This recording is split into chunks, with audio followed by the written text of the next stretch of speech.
Tonight, when the sun goes down, you're going to flip a switch. Light will flood the room and you won't think twice about it. But for most of human history, that switch didn't exist. When the sun set, the world went dark. And the real reason your body still reacts to that darkness has almost nothing to do with monsters. It's far stranger than that. Think about the last time you walked through a dark house.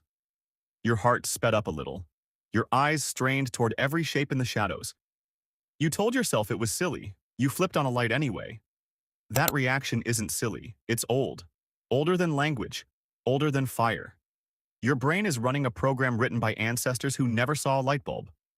So what were they actually afraid of? Not ghosts, not spirits. Something far more practical and far more dangerous. Start with the body itself.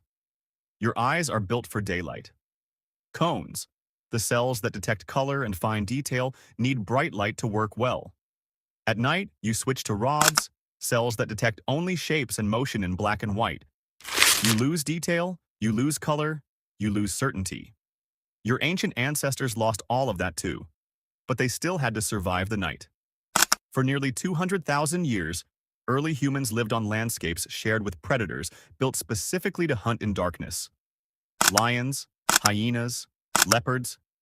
These animals had eyes evolved for low light, senses tuned to catch prey exactly when human vision failed. Night wasn't just uncomfortable, it was a design flaw in your body, exploited by something else's design advantage. That mismatch left a mark, a deep one. Psychologist Randolph Nesse describes this kind of fear using something he calls the smoke detector principle. A smoke detector that misses one real fire is a disaster. A smoke detector that gives 100 false alarms is just annoying. So evolution builds detectors that err toward false alarms. Better to jump at a shadow than ignore a lion. That's why your heart still races at a creak in the hallway. Your body isn't broken. It's calibrated for a world where being wrong once meant being dead. But fear of predators alone doesn't fully explain what happened next. Because somewhere along the way, humans didn't just survive the dark. They gathered around it, around a fire. Anthropologist Polly Wiesner spent years studying the Juhuanzi people of the Kalahari Desert, one of the last groups on Earth to live a largely traditional hunter-gatherer existence. She recorded their conversations during the day, then she recorded their conversations at night, around the fire. The difference was striking. Daytime talk was practical. Complaints, gossip, logistics, who owed what to whom. But nighttime talk transformed. Around the fire, the same people told stories, myths, histories. Tales about ancestors, animals, distant relatives, and the shape of the world itself. Why would darkness change the subject? Because darkness stripped away the things that dominate daylight. You couldn't hunt. You couldn't gather. You couldn't fix tools or settle arguments over resources. All you could do was sit and listen and imagine. Wiesner's research suggests something remarkable. The dark didn't just threaten early humans. It shaped them. It carved out a space where storytelling could exist, where culture could be transmitted, where children learned who they were by listening to voices in the flickering light. Fear and imagination, it turns out, grew up together. Which brings us to a stranger question. Why does your mind fill darkness with shapes at all? Here's where the real twist begins.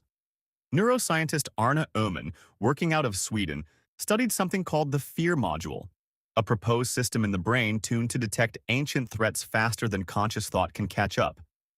In his experiments, people spotted images of snakes and spiders hidden among neutral objects far faster than they spotted flowers or mushrooms hidden the same way. Your brain, in other words, is preloaded. Not with a fear of the dark itself, but with a heightened readiness to detect threats, the moment visual information becomes unreliable. Darkness doesn't create monsters. It removes the evidence that there aren't any. Your mind, faced with that gap, does what it has always done. It fills in the blank. And because survival once depended on guessing correctly rather than staying calm, it fills that blank with the worst possible option. A shape becomes a predator. A rustle becomes a footstep. A shadow becomes something crouching, watching, waiting. None of that is irrational. It's a strategy. An old one running quietly underneath your modern brain, still asking the same question your ancestors asked every single night. What's out there? Will it hurt me?